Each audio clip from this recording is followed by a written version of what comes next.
Hello and welcome to the complete Java Web Service Bootcamp from beginner to pro. My name is Mark and I will be the instructor of this course.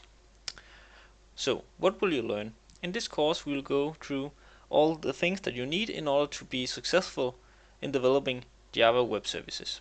So, we will have what a web service is, what is a RESTful API, what is Spring Boot, Spring Framework, and then we will be creating a RESTful service, and then we will be looking into JSON formatting, how to send data through our web service. Then we will be looking into the different methods that can be used in a RESTful service using HTTP. Then we will be connecting our services to a database such that we can read and write using Java frameworks. And then we will be looking into web service authentication and authorization, meaning that we will learn how we can use our web services to communicate to another service in a private manner, meaning that only some services are allowed to use our service and the information that we are sending is secure. And then we will wrap it all together in a final project. So, how is this course structured? This course is structured through a series of web lectures, meaning that I will be teaching you some theory, then we will be doing some coding, meaning practical learning, and then I will give you assignments where you will have to practice what you have learned. I find this the best way for you to become familiar and an expert within Java Web Services by doing it hands-on. So, I hope to see you in the first lecture. So, before we get into the code, we will have some theory sections. So, we will be going through what is a web service, what is RESTful API, what is Spring Boot, and what is the Spring Framework. Both of these, Spring Boot and Spring Framework, is for the Java programming language. If you're already familiar with these four topics, and you just can't wait to get your hands on the code, you can skip these next lectures and jump right into the code. But else we will go from here and have some theory sections. So, the first thing that we're going to discuss is what is a web service. The web service is the core of this course, so it's fundamental for us to know what exactly is a web service. The term web service is a service offered by an electronic device to another electronic device communicating with each other via the World Wide Web. Meaning that, as we see in the picture right here, we have a client, which is typically ourselves when we are sitting at our computers or using our mobile phones. Then we are clients for some web service that could be Facebook, a homepage, or anything that we access over the internet, where on the other end we have a web service that through the internet provide us with the information that we need, meaning that it will store all the sites and all the information and everything basically that we are shown when we are navigating through the internet is stored on a web service and not on our local computer. It is fetched from a web service over the internet to our device as we are the clients. So that is basically what we are going to understand and get familiar with in this course, is how to develop these web services, and especially APIs, which is widely used across the internet to provide functionality such as get, delete, put when we are talking about RESTful APIs using HTTP methods. And then we are also going to look into how to transfer information over the net, and especially JSON, because this is the most frequently used format when we are transferring information. So basically we will learn how we can set up a service, like you know it from Facebook. When you log in, you will get your whole wall that will get loaded to you on the screen, and your profile and all the information and the ads and so on, and that is basically fetched from a web service and most likely an API, a GET API, because it gets the information for you. So, see you in the next lecture. So, in the last lecture we briefly got into RESTful APIs, and that Facebook was an example of a web service that most of us are using every day. In this lecture we will take a short look into what exactly is a RESTful API. So, RESTful or REST in general stands for representational state transfer, and you have most likely encountered a lot, if not even thousands, of REST APIs throughout your life when you have been browsing the internet or using apps on your mobile or anything else over the internet. And RESTful API is, as mentioned, REST is for representational state transfer, and then we have the API, which is application program interface. And RESTful APIs are basically the core of this course, and that will be our main focus when we start to go into Java and we will be developing services ourselves. We'll be taking RESTful and use the HTTP methods for our request, meaning that we'll be using get, put, post, and delete. We will get into what exactly these four means and how we can use them in a later lecture. But for now, all you have to know is that RESTful service will make use of these HTTP methods and what RESTful API stands for. And as we see in the picture right here, we see what I explained in the end of the last lecture, where this REST API, this could be Facebook, and Facebook is connected to a database, and then a lot of clients are connecting to these REST APIs, meaning that we are requesting these REST APIs and they are fetching something from a database and they are displaying it to us.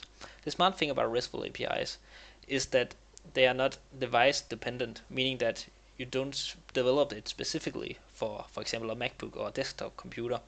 But since they are made available throughout the web, you can basically use them from all devices that have access to the internet, because they are not device specific. And this is what makes them so powerful, because we can develop one service and then basically the entire world can use it as long as they have a device that can be connected to the internet. So now we have a basic understanding of what REST APIs is. Remember that we will get deeper into exactly what these HTTP methods and how we will use the request, get, put, post, and delete. So see you in the next lecture.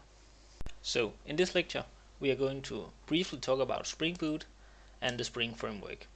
These are both for the Java programming language and we'll be using them a lot throughout this course, so a formal introduction is fitting.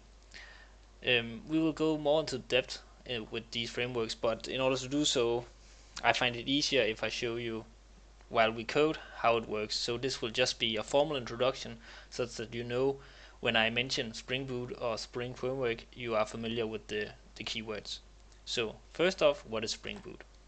Spring Boot is probably one of the most popular frameworks when developing Java, because when using Spring Boot you can essentially get started get started very quickly, because you can just, as you will see in the upcoming coding video that we are going to create our first web service, we can simply just say I want this library, I want to be able to access databases, I want to be able to have this and that, and basically Spring Boot will just wrap it all together for us, meaning that we don't have to make all the config files and all the other stuff. It will just make it ready out of the box. Of course we still have to write our code in order for our application to work, but we don't have to worry about what's basically under the hood, because it will all be tied together for us such that we can just use it within our given application. And then there is the Spring framework. Spring is probably the most familiar framework when developing object-oriented programs, which is basically what Java is. It's an object-oriented programming language, and it has other paradigms as well. But when developing Java object-oriented, you've got to know what Spring is and how it works, because what Spring is basically famous for is the dependency injection. And here we have two different kinds of dependency injection. We have tight coupling and loose coupling. So if you have ever developed object-oriented programming or object-oriented code before, you know that you have to initialize and define the classes once you want to use them, meaning that you will initialize a given class object and then you can access that object and all the parameters within and the methods and so on. And that can be very difficult when you get into application of 10 or even a million lines of code, because then if you need to make changes in some part of your code, for example a class that has been initialized 100 times in all your different files, then all these 100 files have to be changed as well. And that is what is called tight coupling, as we see an example of here. For example, is we have the bike object. So we have a journey and we define and initialize a bike object from the bike class. So we say the type is bike, we name it bike, and it should be equal to a new bike object. Now there is no parameters needed, meaning that the constructor don't need anything to initialize this object for us, so we can just start using it by calling bike, and then there is a method called go by bike, which we see right here. So we can just access this method once we have initialized the object. But what if we go into the bike class and change the parameters needed, meaning that we now need to have more functionality in this? Then we basically have to go back and rewrite this code as well, because we have rewritten this code. Because in order to use this functionality and maybe say the color of the bike as an input parameter, that will not be, even though we write it in here, it will not be visible right here without us changing this code. So this is tight coupling, meaning that the objects and classes are very dependent on each other, and one changes in one class can lead to errors and collapse in classes that depend on that class. And then we have loose coupling, which is much more easy to maintain when you start to have large programs, because as we see right here, when we need the travel object, we don't specify that we need to initialize a new object and call a constructor with the input parameters. We just say we need this travel object, and basically Spring will initialize the object for us and give the right parameters for us to use, meaning that if I go into the travel class and define something that is a new parameter or a new functionality that has to be initialized when creating this object, then all I have to do is change the Spring configuration, and then this will be applied to all the classes that I have used this in. So that is really what Spring is famous for, because it makes it so much easier to develop large object-oriented Java applications. And basically we have the Spring container, and as we see here, a Spring container consists of objects, and the container handles the initialization of those objects, the whole life cycle, including the destruction of the objects. And that is basically what I have been speaking about, meaning that Spring will have this container and it will have the objects, and then it will have an XML typically, or it could be, as we see here, Java code or something that defines what exactly each object needs to in order to be initialized, and then we can basically just write our code, and the Spring container will initialize the objects once needed and then destroy them when they have done their duty and they are no longer needed. So that is why Spring is so essential when you are developing Java applications. As mentioned in the start of this lecture, we will be using the Spring Boot and the Spring Framework, and you will get a much more closer look into how we can use them in our code when we get into the practical lectures. See you in the next lecture. So, before we get into the actual coding, we need to ensure that we have the Java Software Development Kit installed. So basically go to Google, type Java SDK, it should be the top link from Oracle, and then you basically pick the version, say accept, and then just find the version for your operation system. Then you download the Java SE and just follow the installation and install Java SDK on your computer, such that your computer are able to compile Java code and execute it. So now that you should have Java SDK installed in the previous lecture, it's time to install the IDE that we're going to use. I will be using JetBrains IntelliJ, which is a Java IDE.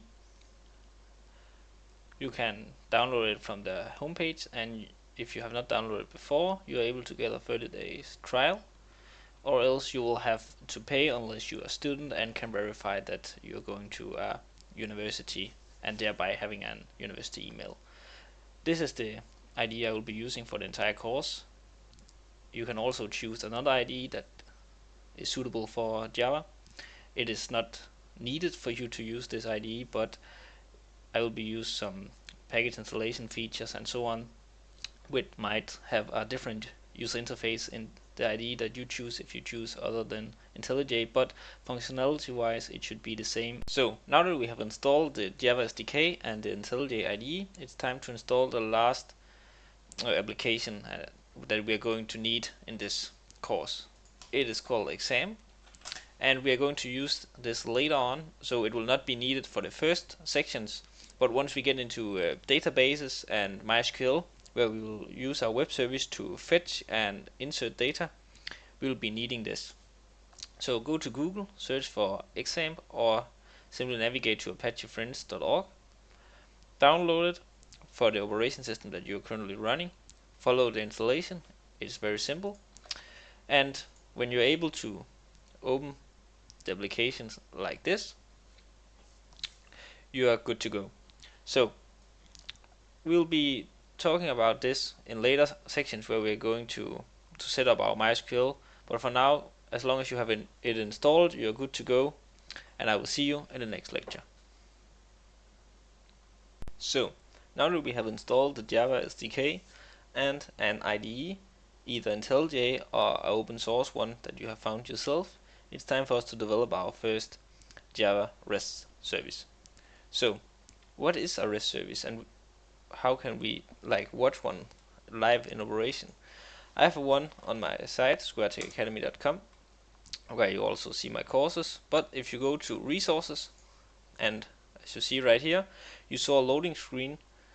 This is because behind the scene I have an API that make contact with my database, and then I fetch the books that you see right here, meaning that I'm making a request through GET request to my API saying that show me 4 books, and then it will fetch the 4 books from the database and return it to me in JSON format.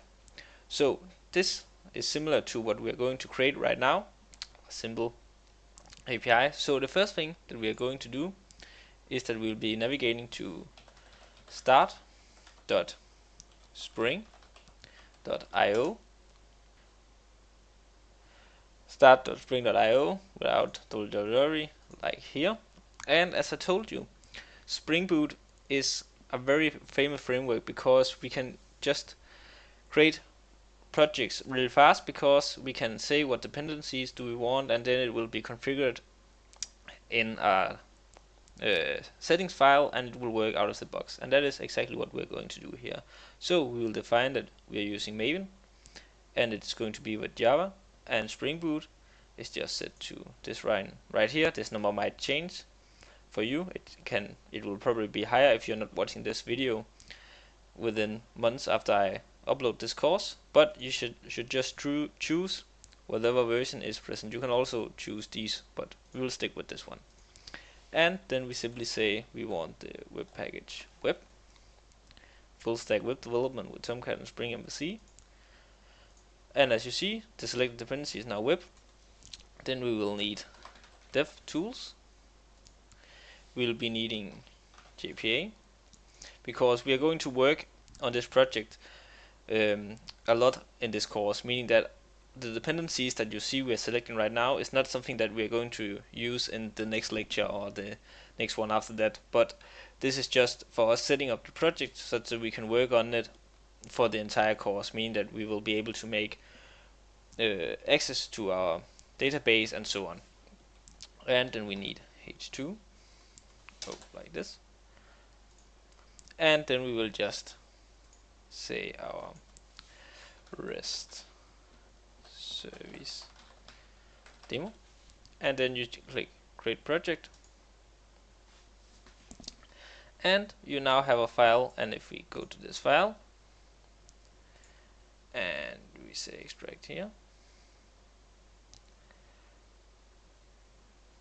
it was right here, then you have a project. And if you go to your IDE and say open,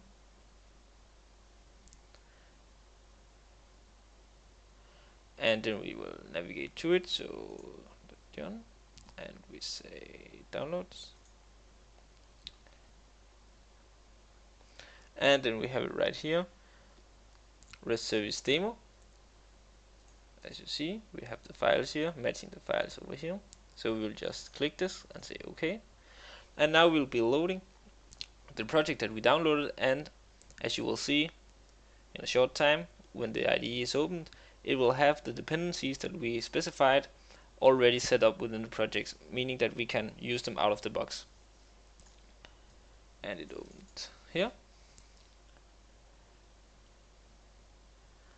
And now the dependencies will be downloaded based on the POM XML.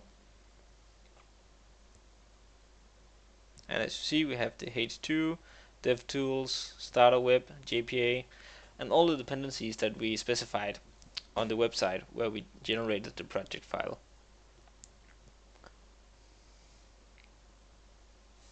So the project is now finished and the IDE have downloaded the package, and we will now have a complete structure where we are able to start working on our first Java REST service. So see you in the next lecture. So we are now in the project that we downloaded in the last lecture, and it has now been set up. The first thing that I'm going to do is to change the font size such that it's easier for you to follow along. This is not a thing that you need in order to make the functionality of the REST service, but if you want to change the font size, you know how it's done in IntelliJ. So you go to settings, editor, font, and then we'll set this to 16. Apply. And now you know why my font is so much bigger than yours probably is. But my experience is that this makes it easier for your student to follow along.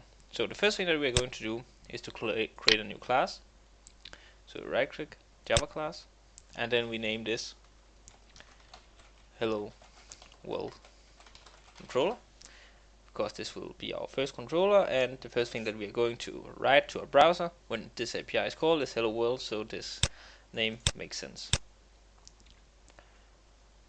So now that we have the class, we need to make it a REST controller, so we use this right here, and then we simply define this as a REST controller, and as you see, it automatically import the dependency that we need in order to do so. So the next thing that we are going to do is to make our first little method. So we will say public string and hello world, and this should return hello world.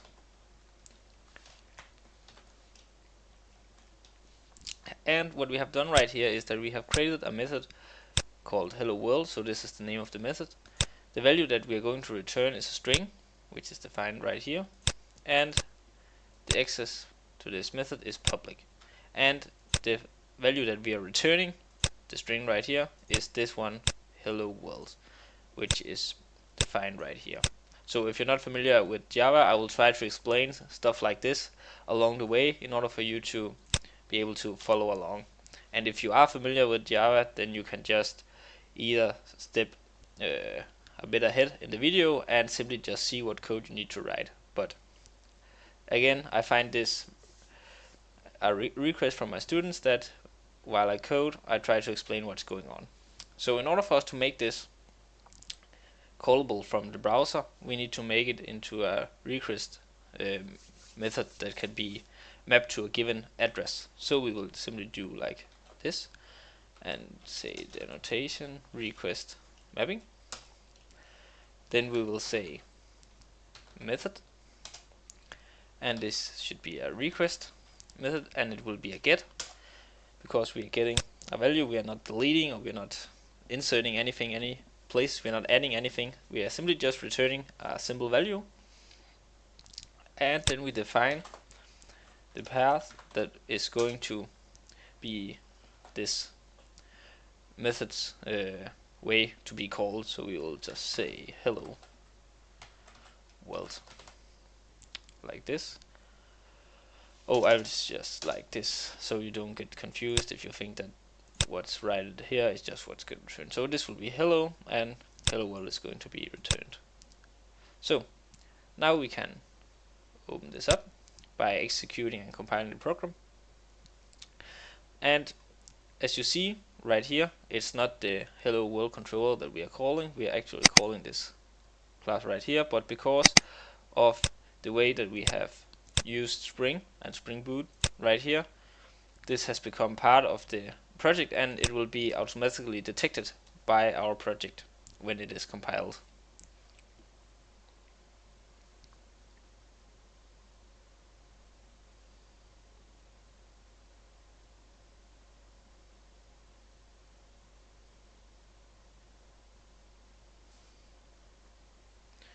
And as you see right here,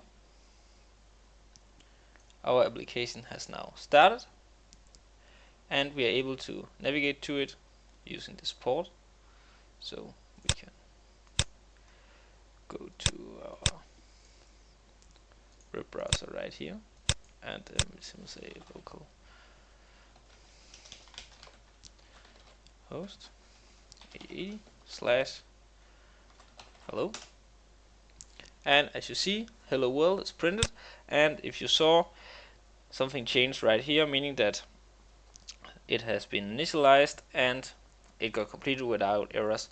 The reason why I knew it was on port 8080 is because we see right here that we're using port 8080 for HTTP, and then /hello is basically just to say that I want to call the method defined right here. So whenever our application get a request with this value at the end, it will say, okay, do I have something that matches this? And we have it right here, so I'll just execute the code right here.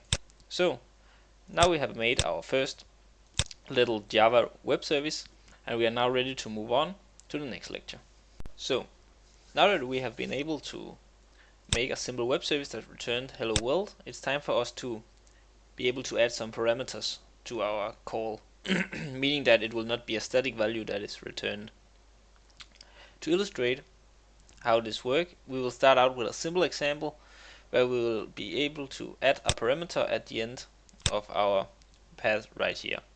So in order for us to do so, we will simply just add like this, and then we say name, meaning that this will become a variable with the name, and then it will contain whatever value we later specify right here in the path URL in our web browser. So in order for us to be able to make use of this, we will go right here, and then we say path variable. And as you see, each time I do this, a new thing is important, meaning that it is auto importing based on what we need in this project. So this should be a string, and we will say name.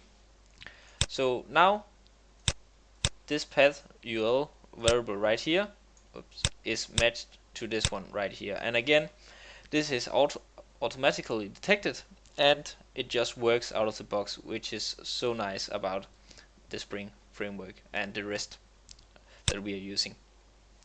So in order for us to use this, we will simply just say hello, and instead of hello world, we will say hello, and then we will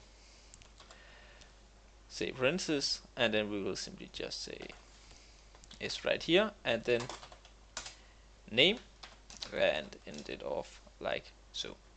So oops, and then we need to do like this and format it into string dot format, and so this is basically making sure that the variable right here is formatted into a string, and then it is due to the fact that we have done it in the way with the percentage sign here. This is basically telling our compiler that it should use the first value right here, so this will basically be inserted right here. And if we restart our application,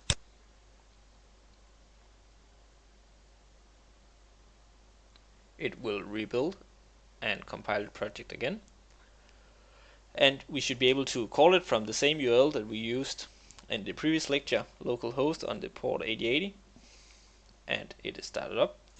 So we go to 8080, and now we should be able to add a name right after this. So we will say John, and as you see now, it returns hello John, meaning that this is now no longer static, and whatever name I put in here, our web service will read this parameter and return it to us. So this is a very basic way of making some input into your web service, and it is not the recommended way of doing it, because as you might see when you start to, if you go back right here, if you have a lot of values and spaces and so on, like a middle name like Tom Hansen, and then you can have his age and gender and so on. This start to become a very not nice looking path URL. So what we are going to learn in this section is how we can get rid of this and keep it simple like we had before, but still inputting the variables that we need in order for our web service to work. So see you in the next lecture. So now that we are ready to see how we can get parameters added to our method without having to specify a very long path URL as we saw before, where we just keep adding different stuff right here, we first need to download our open source application that makes it easy for us to give these parameters and manipulate our service in different ways. So we will be navigating to our browser and search for SoapUI, and simply just take soapui.org, and then we will be taking the open source version because that's free, and then you simply download SoapUI, follow the installation, and once you are done, you should have an application similar to this, maybe with a higher version number depending on when you are downloading the application.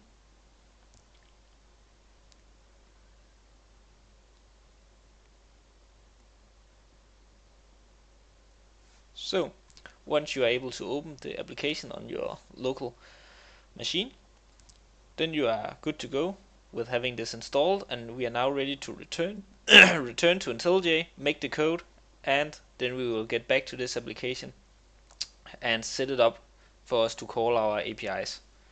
So see you in the next lecture.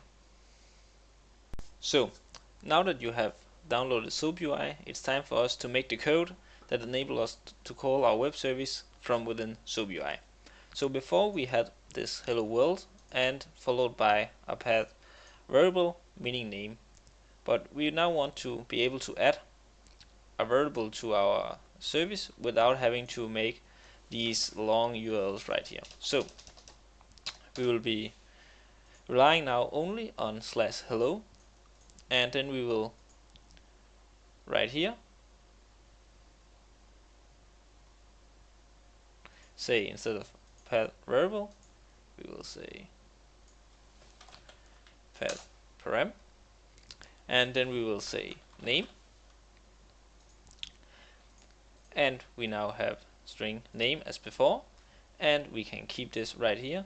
So basically that was all we needed to change this little web service we have right here. And if we now call this,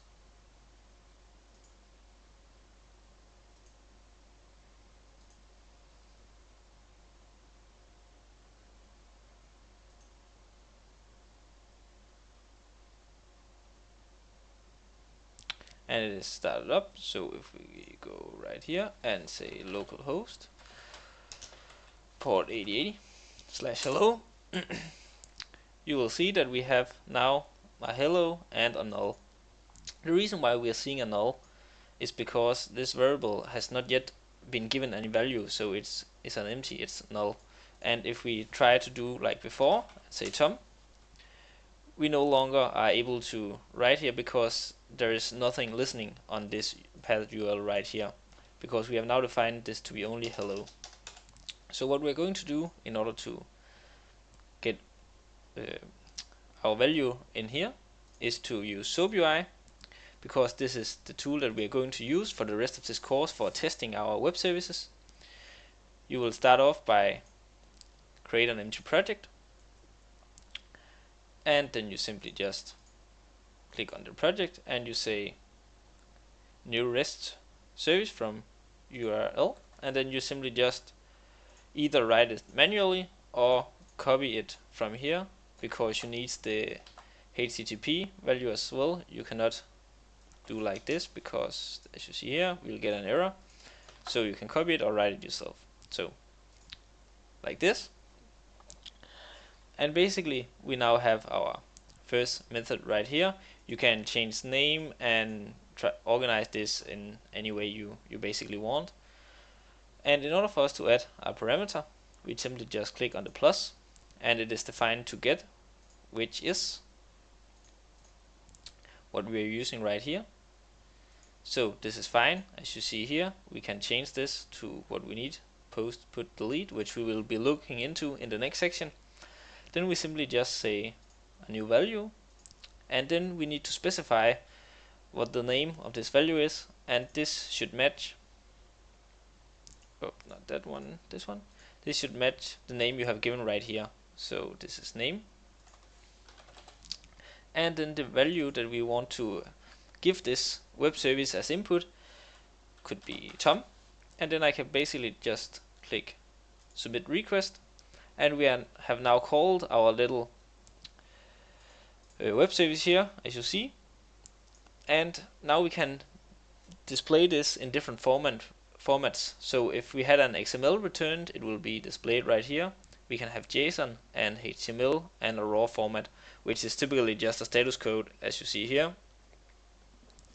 Oh, we have a not found path, so let's see why that might be. Yeah, that's because we didn't define the resource that we were looking for. So we need to specify it right here. And now that we call, we see we got a status 200, meaning that it's okay, and the value actually also got returned right here.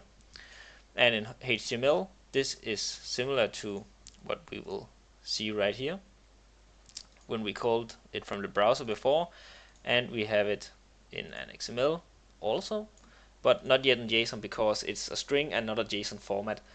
So this is a way for you to test your APIs, because most of the time web services will be deployed backend, meaning that you will have some front end that sends variables as input, and then your service will do some processing, maybe call a database, and then return some value, typically in JSON format or XML.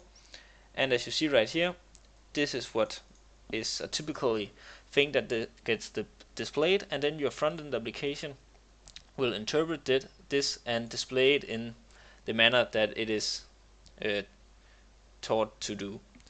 So this could be a web app where this could be the heading, like when you log on Facebook, this could be the name of your profile. So if this was the Facebook web service, when you log in, Facebook will call this and simply just say, give me the information about Tom, because that's the username that you logged in with. So Tom is the value. Facebook make a lookup and it returns hello Tom, so this will be displayed as the first title on the web page, hello Tom.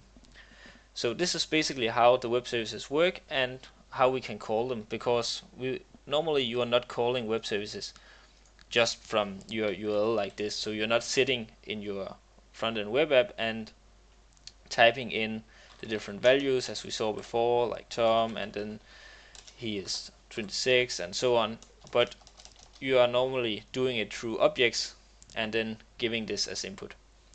So now that we have made our first web service and been able to add parameters to it and test it through SoapUI, we are ready to move on and look into the different HTTP methods, get, post, put, delete, and try to make some different methods that are using these.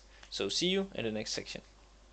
So now that you should be able to have your web service set up like this, and you are able to call it with one parameter and get hello Tom or whatever parameter and message you have defined, it's time to make this a bit more object oriented, because now we are basically doing all our code within our method, and we want to see how we can get this made into a more object oriented approach, such that we can add onto this later on if we need so, or if we have to use it in another another context.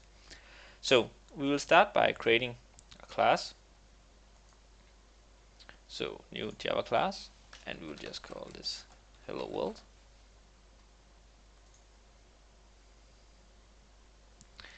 And in here we will simply say private string message, and then we will say private string name.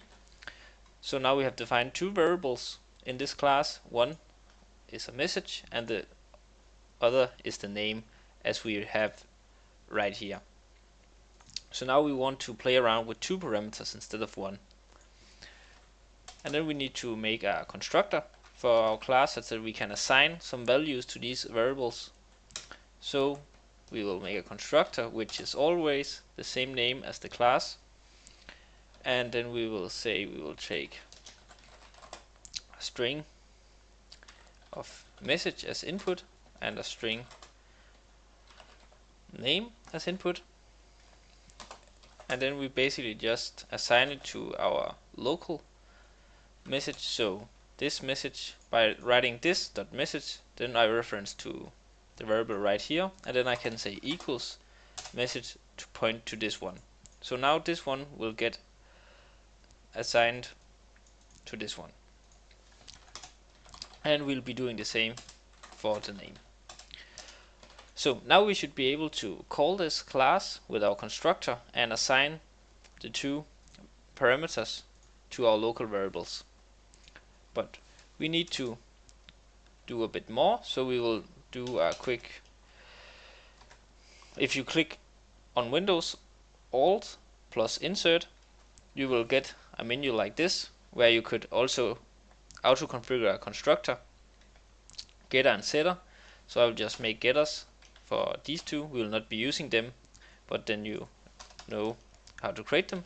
And then we will have setters. This is when you want to get or set new values to these parameters, because these are private, meaning that you cannot access these from this class right here. You will have to create an object of the class hello world and then manipulate them through the getter and setters, which is very Java oriented. So if you have developed in Java before, you already know this, but if you haven't, you will quickly get familiar with this, because this is basically how every variable is read and set in Java.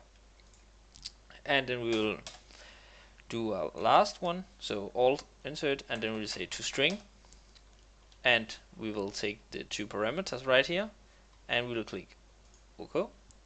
So now we are basically overriding this method, meaning that this exists for the Java SDK, and we are overriding it to be specific for this class right here.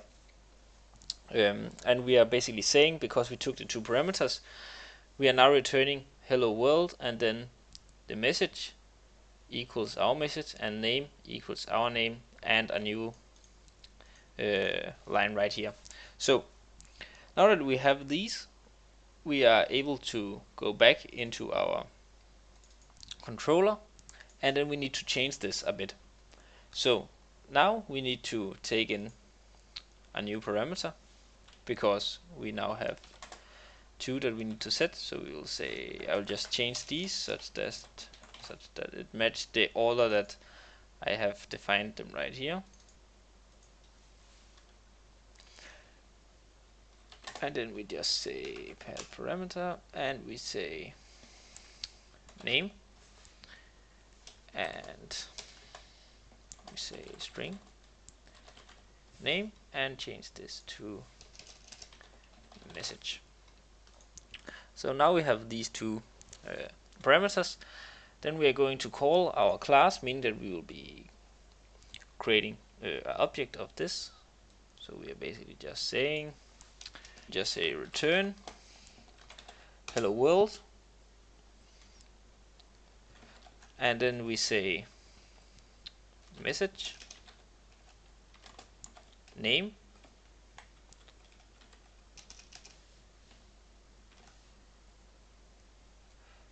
and we need to say new hello world, and then we say to string. So now we have just returning a new object of this, where we are giving our constructor the parameter of message, the parameter of name, and then we are calling the override method that we created. Oops, the toString right here. So if we close down our service, open this up, let it recompile.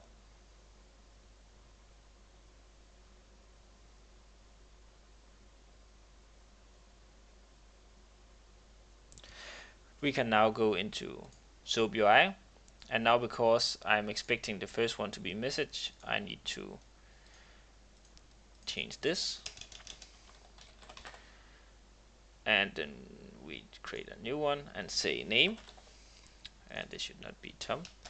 We will say, let me just see what, yeah, we'll just say my name is, and then we say Tom. So now we have two parameters we call our method, and as you see, we are getting our new value back. We are saying hello world because this was set right here, because this is the class name, and then we have the values of message, which means that the value that we set the parameter for message is returned, my name is, and the name is Tom. So this is how you can add multiple parameters to your web service and get it returned in a more nicely manner, which is quite nice when you are going to implement your web service in between systems, such that you can say that you want to read the value of message, and then the system will automatically be able to read this value right here, and so on. I think you get the idea. So that was all. See you in the next lecture.